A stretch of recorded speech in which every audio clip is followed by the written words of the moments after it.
In Russia, President Putin continues to block the independent media and uses the state-controlled media to spread falsehoods and propaganda about his unwarranted war. Such misinformation will not be allowed to spread in Canada. The CRTC is an independent body, and we will be asking them to begin the process to review Russia Today's presence on Canadian airwaves. The rigorous process is important when it comes to the independence of media in our country. But even ahead of that decision, major providers are already removing RT proactively. There is a significant amount of disinformation circulating from Russia, including on social media, and we all need to keep calling it out. Our government will continue to be a leader on this. Pressures, the longer this crisis goes on. And we want to take you now to Ottawa, where Prime Minister Justin Trudeau is speaking. Let's listen in. Hello everyone. Bonjour tout le monde. Je suis ici aujourd'hui avec la vice-première ministre Freeland et les with Deputy Prime Minister Freeland and Ministers Anand, Fraser and Wilkinson to talk about what we continue to do to support Ukrainians. President Putin continued his brutal assault on Ukraine, but Ukrainians have held strong. The whole world is inspired by the strength and intensity of their resistance. And Canada will continue to deliver support for Ukraine's heroic defense against the Russian military. Yesterday, we announced that we would be sending new shipments of military supplies, including body armor, helmets, gas masks, and night vision goggles. Today, we are announcing that we will be supplying Ukraine with anti-tank weapons systems and upgraded ammunition.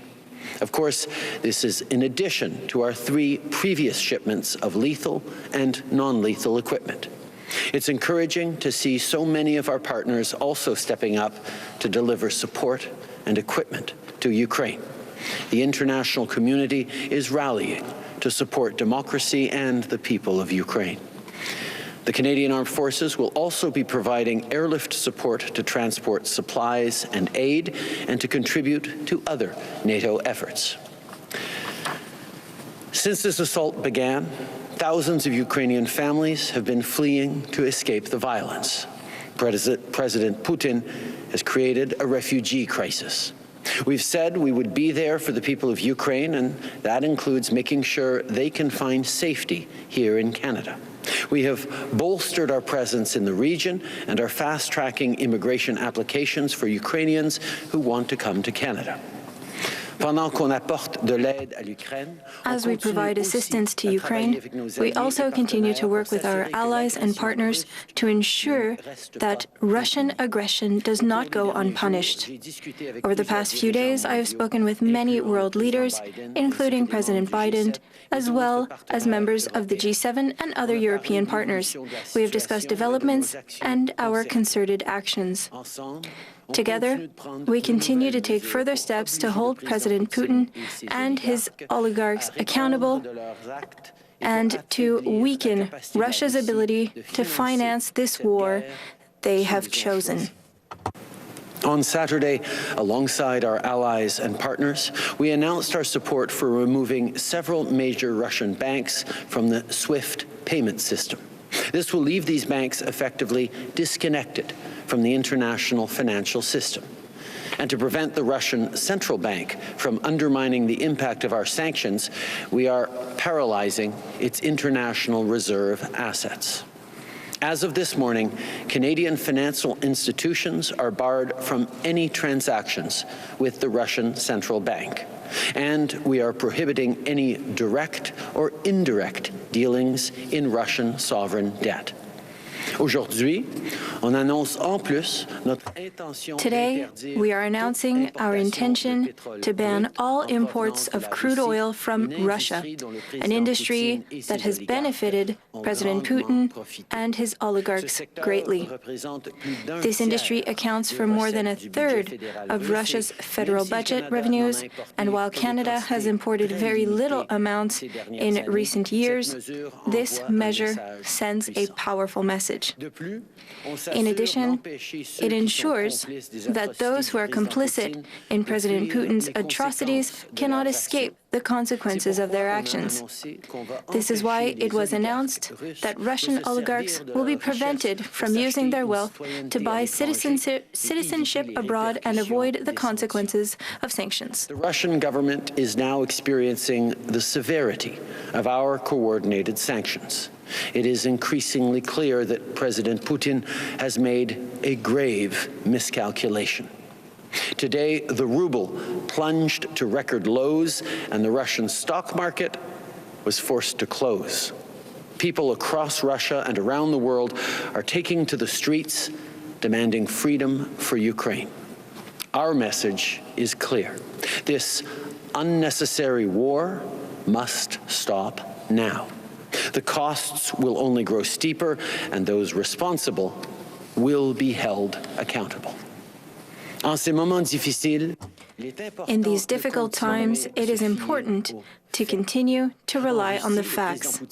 In Russia, President Putin continues to block the independent media and uses the state-controlled media to spread falsehoods and propaganda about his unwarranted war.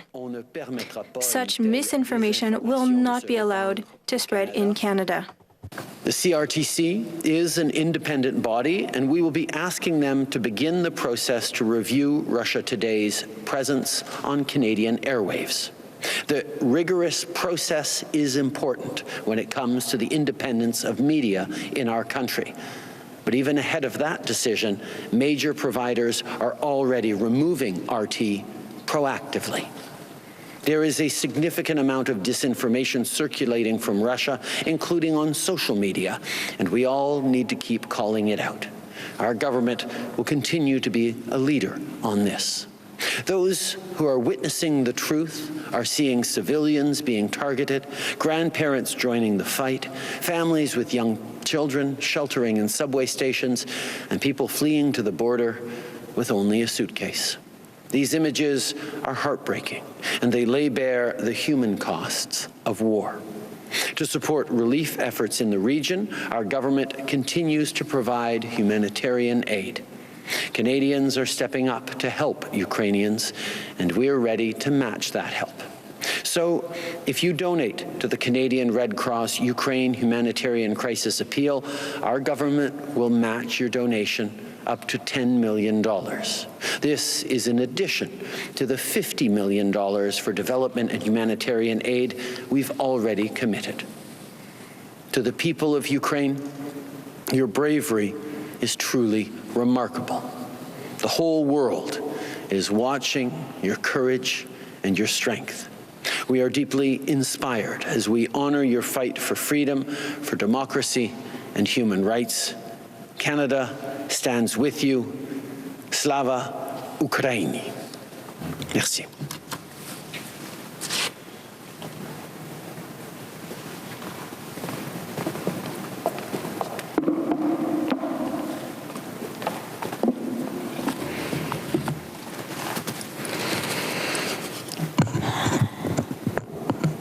Thank you, Prime Minister. Dr. Martin Luther King believed that the arc of the moral universe is long, but that it bends towards justice. He also knew that there are evil men in the world who seek to thwart that benign curve and push us all back into darkness. Because of those men, there are moments in history when the great struggle between freedom and tyranny comes down to one fight in one place, which is waged for all of humanity. In 1863, that place was Gettysburg. In 1940, it was the skies above Britain. Today, in 2022, it is Kyiv. Aujourd'hui, Today, in the cobbled streets of this golden-domed city, a fierce, united people, led by their confident president, are fighting a barbaric invasion. The brave Ukrainian people are fighting for themselves, and they are also fighting for all of us.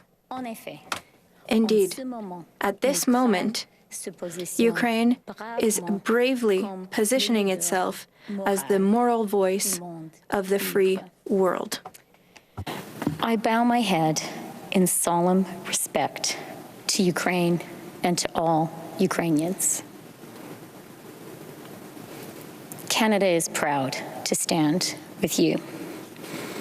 But there is another side to this story. While brave Ukrainian civilians gamely learn how to make Molotov cocktails to defend their homes, one of the world's most brutal war machines is bombarding them.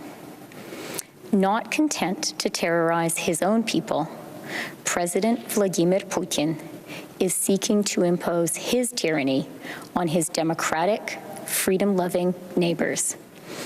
In launching this war, President Putin attacked the values and the international rules-based order, which are the foundations of all of the democracies of the world.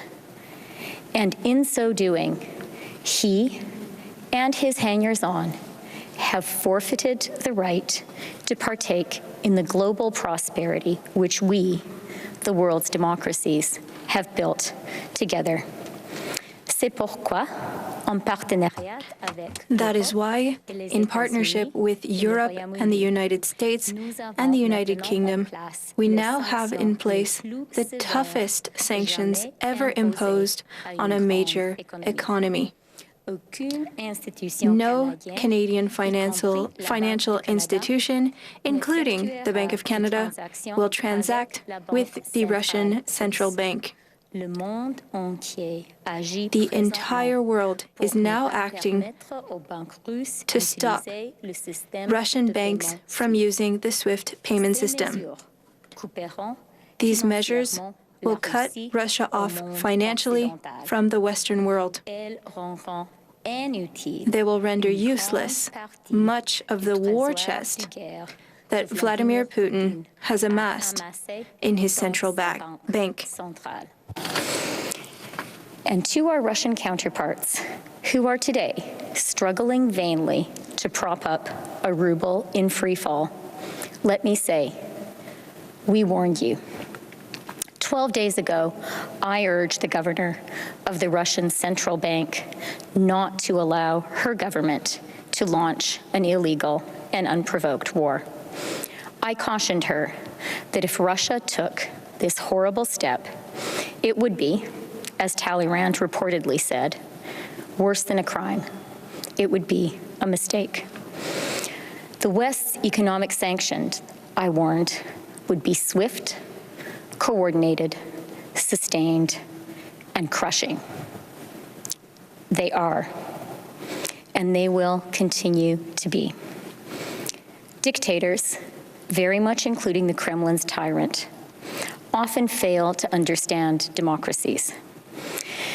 We can seem to them to be weak and divided compared to the servile conformity that they impose on their societies at the barrel of a gun. But our very openness to debate and dispute means that once we are agreed on a course of action, we are strong and we are united. The people of Ukraine are today showing the incredible strength of a free people fighting for their democracy. And the world's democracies are equally resolute in our support for the brave people of Ukraine. This is one of those times and one of those places where freedom confronts tyranny. We are determined that freedom will triumph, and it will. Slava Ukraini. And now I hand over the floor to my colleague, Sean Fraser, our Minister of Immigration.